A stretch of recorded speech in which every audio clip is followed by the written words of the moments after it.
congratulations to Coach Gates on USA Today recognizing him as SEC Coach of the Year. And fifth practice today.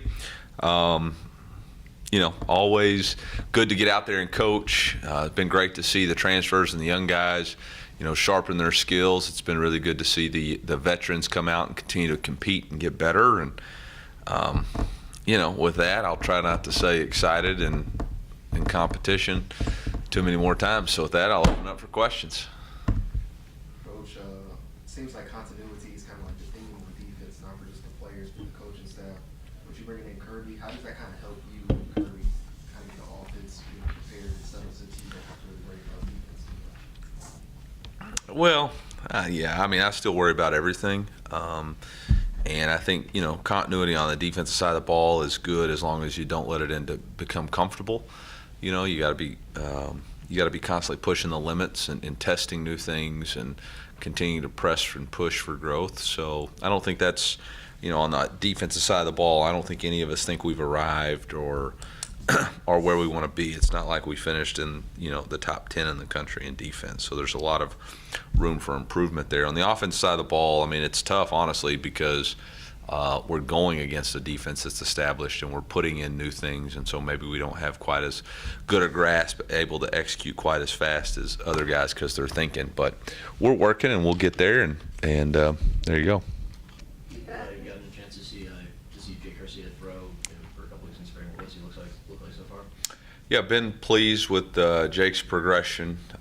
He's got really good arm talent, does a nice job handling the offense. Obviously there's been good and bad days, but more good than not. I've been really impressed with Dylan Leibel.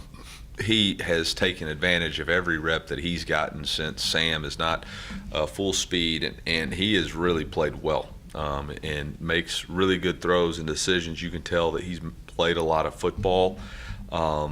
With the speed of the game doesn't bother him, and he's been able to quickly grasp our system. So been very impressed with both of those guys. Eli, I talked to Coach Luper a lot yesterday about Cody's progressions. He said, last year at this time he was 6th, maybe 7th on the depth chart. Just where have you seen him grow into a leadership role this time compared to last year this time? Yeah, I think it's always hard when you're first coming in and earning something to provide leadership, but now that he has consistently demonstrated who he is and what he's about, and he's performed at a high level, he's able to, display that character and competency that it requires to lead.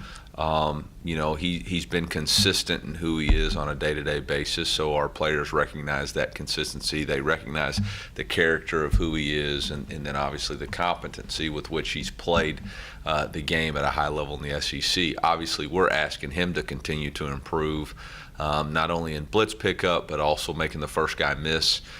You never question Cody's work ethic. That's his biggest edge, is that he outworks the competition. So for us, it's not necessarily about getting him too many exposure reps. It's about continuing to see those things come to light when he gets his opportunities. When you reach the end of these spring practices, what is first and foremost are you and Coach Johnson looking for out of your offensive line? Yeah, we're just on 5, so we got a long way to go before we get to the end. We're looking for consistency and then figuring out who the best 5 are. There's obviously some experienced players coming back, but there's some new guys, and we got to figure out what gives us the best chance as a unit to function as one, 5 playing as one. And there's a lot of really good young guys showing development. I've been very impressed with Val. Val is playing some really good ball at right tackle. I think Tristan Wilson is developing at a rate that's been very good. Curtis Pegler's coming along. EJ's still not quite where he needs to be in recovering from surgery. Wish we would have gotten him back a little bit sooner, but I have been excited about where that group's going. We still aren't consistent enough. Our defense has given us fits with some of the pressure stuff, and Connor's got to continue to be more consistent snapping the ball. That is an issue that we have to continue to correct or create competition in order to correct it. What's been your impression of Marcellus Johnson so far looking at right now? Yeah, he's having to get more comfortable being in a right-handed stance, which is a lot more not difficult, but it's just different than what he's been doing. But Marcellus has a great approach to the game. The way he takes care of his body, the way he concentrates, the way he works extra, the way he studies film. You can tell he's a man with a purpose and on a mission, and been very pleased with the way he attacks it. He's open to constructive criticism. He doesn't take coaching personal. He makes mistakes, and he works really hard to correct those mistakes. With Marcellus at right tackle, Armand kind of moves to the inside. What have you seen from that transition from Armand so far? Yeah, good things and things that are correct. Good things and things that are correct, and that's the process with anybody when they move in. And the closer you get to the ball, the more power you have to have, and the quicker everything happens. And so, him just adjusting to the foot speed that he's going to need. He's plenty powerful player, but just understanding that box that he's in and how much power and quickness he has to play with. He's going to be a big-time player for us, and we've got to just continue to develop him on a daily basis. But very pleased with his progression. You mentioned the pass rush has given some guys fits. Who in that defensive end are standing out? Well, I said blitzes. I didn't say pass rush. I said blitzes have been giving us fits. But, I think Johnny Walker has been very consistent for us. We've challenged him with his weight to be physical at the point of attack, and he has done that so far. Joe Moore has shown twitch. We've slid D-Rob out there as a defensive end, and obviously he can do some really good things. And then, Austin Firestone, Arden Walker, Ben, Ja'Kai Lang earned his jersey number. So all those guys have really been doing what we've asked them to do, or asked of them. Eli, a lot of these guys, when talking about, their decision to come back for another year, they talked about just kind of the feeling of being so close, and just what were those conversations that you had with the guys when they were, back and forth about coming back for another season?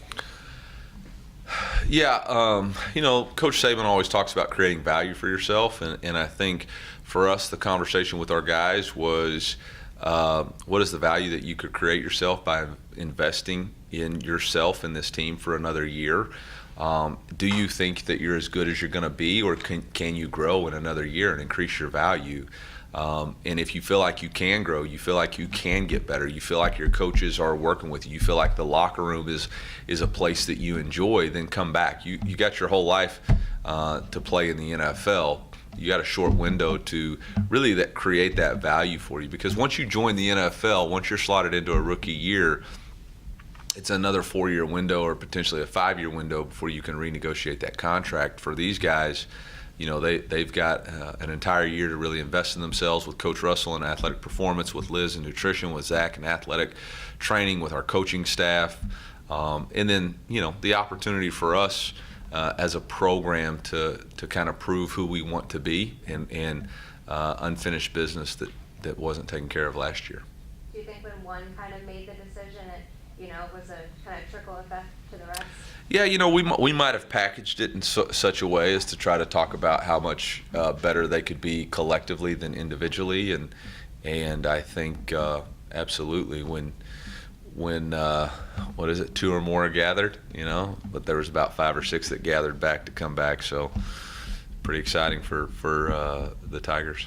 Eli, not just players on that side of the ball, but I think every defensive assistant's back as well. How rare is that in the same culture, and how much room is that? Yeah, obviously we have really good coaches on that side of the ball, and obviously there was outside interest, but I think they all feel like they've got opportunities to grow and continue to get better, and I think they enjoy the working environment that they're in, and yeah.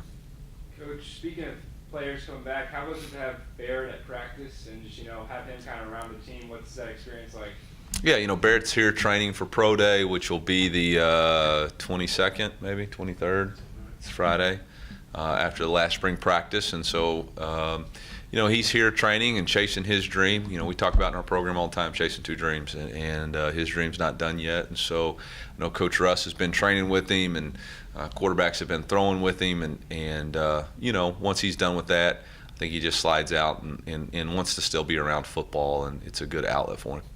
Kind of along those lines, lines, Tyrone Hopper is on the practice the other day. Kind of what's his role been? What's he doing? So Tyrone is finishing his degree this semester and doing an internship with the weight room, and then doing some student assistant stuff with our coaching staff as far as out at practice. And so, again, it's an opportunity for him to continue to chase his second dream of getting his master's degree, and while he's finishing up this semester, still being around football. When you talk about players coming back, Nate Pete, I think, went through senior day, kind of went through that process. Quite a lot of them went through it. Yeah. Was he ever gone, or did you have that conversation with him about coming back too? I mean, when he went through senior day, I thought he was leaving. In fact, we kind of asked each one of those guys, and there were some guys that, Chad didn't participate in senior day, so we knew where his mindset was. But then there was other guys that weren't quite prepared to make that decision, and I think there was conversations in a lot of different formats with Nate, and it was his belief that he still had more to do and more to give, and I like his mindset right now, and the way he's practicing, and obviously, got to continue to keep going, but it's been good so far. We pulled him back into the running back room. Obviously, we know what he can bring to speed, but when you had younger players, where's that running back room right now depth-wise? Yeah, I think it's pretty deep. Obviously, it's got a lot of guys in it, but at the end of the day, we got to be more explosive on the offensive side of the ball. Our yards after contact or yards at contact were not great. In fact, it was one of the lowest in the SEC. Our explosive run rate was not where it needs to be, and so that's a challenge to everybody that's involved in running the football, but specifically our running backs to be, Coach calls them GBs, which is game breakers, and right now we're looking to see who that's going to be. We had a couple of major blitz pickup issues that got to get corrected and taken off the tape. We got to be more explosive while running the ball, and we got to be able to make the first guy miss. Coach, what have you seen out of Chance Looper so far? What's his progress? Yeah, Chance is taking it day by day, and we still are in a no contact phase with Chance. This is it's uncharted territories, right? I mean, everybody's different, and everybody is got to make sure that this thing is 100% right, and that we can mitigate the risk to an acceptable level. We're just not comfortable right there right now with him going out and getting hit. He's doing everything he can. I mean, in the past week, we've had several days where he's had to have blood drawn every 3 hours to get coagulation tests and seeing if the medicine is acting in the way it's supposed to. So we're still working to find what is the best path forward. But he is out there, which is great. He's out there catching balls and doing all the stuff that he can do on air, but we're not where we need to be in order to turn him loose in an actual practice setting yet. Sticking with that receiver room, it sounded like talking to some coaches yesterday that you guys see Mekhi Miller, somebody who can play inside and outside, be versatile like that. What about his skill set makes him a good fit for that, and what have you seen from him so far in spring? Yeah, I mean, one of Mekhi's best ability is his knowledge and is able to retain information and apply it, and so he's able to understand both the outside and inside receiver from a conceptual view, which allows him to be more flexible and able to play. Skill set is he does a really good job catching the ball, has a knack for finding openings, and so I think we've seen that. What have you seen from Theo Wees and Dan Jackson? Been practicing for them? Yeah, Theo, big body target, able to defeat press. Need to give him more shots down the field. Haven't created enough vertical throws down there. We're only in practice 5, but has done a nice job in some one-on-ones getting those.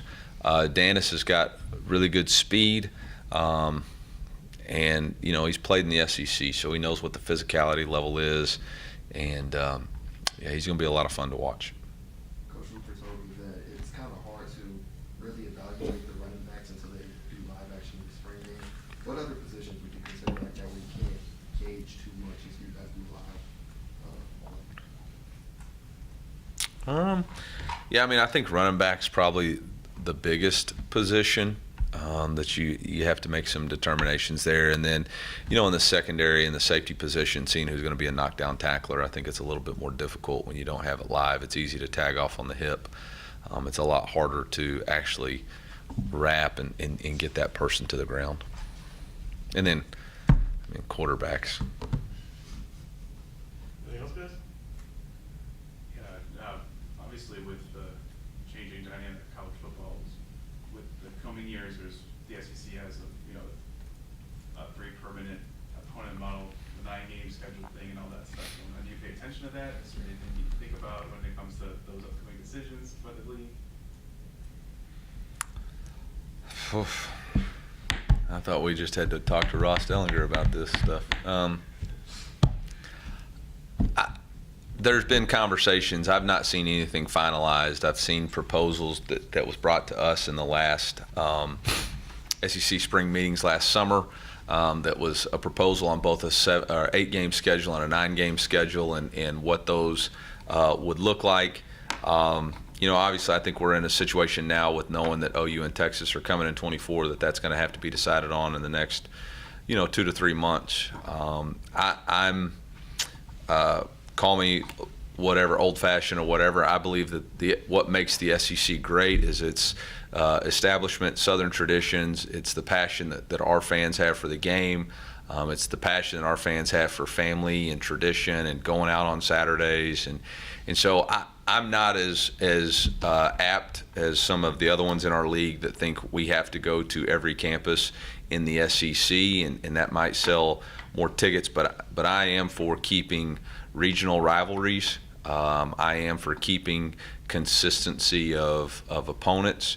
I think anytime that you have more sporadic opponents, it's tougher to gauge. You may have the best team you've ever had, but you're going against brand new opponents, and there's a lot more variables there. I think when you can consistently recruit against permanent opponents, you have a better chance to gauge how your program is growing and developing. And again, I don't speak for anybody else, but my personal view is I can't imagine some of these SEC schools not playing each other every year. As somebody who grew up in SEC country, it's hard for me to imagine that certain rivalries would not be played on a yearly basis. And they say, well, it's they would play every 2 years. I'd like to say, how does that work out for the Olympics? I don't think it's been a model that's proved to be perfect there. I think regional rivalries, yearly rivalries that stoke the fire of competition. And again, I think with the new wave of college athletics, we need fan engagement now more than ever to fund whether it's the NIL or ticket sales or whatever it's going to be in order for our game to be great. I think we gotta. I'm for permanent, whether that's 8 or 9. I'm for some sort of permanent opponents.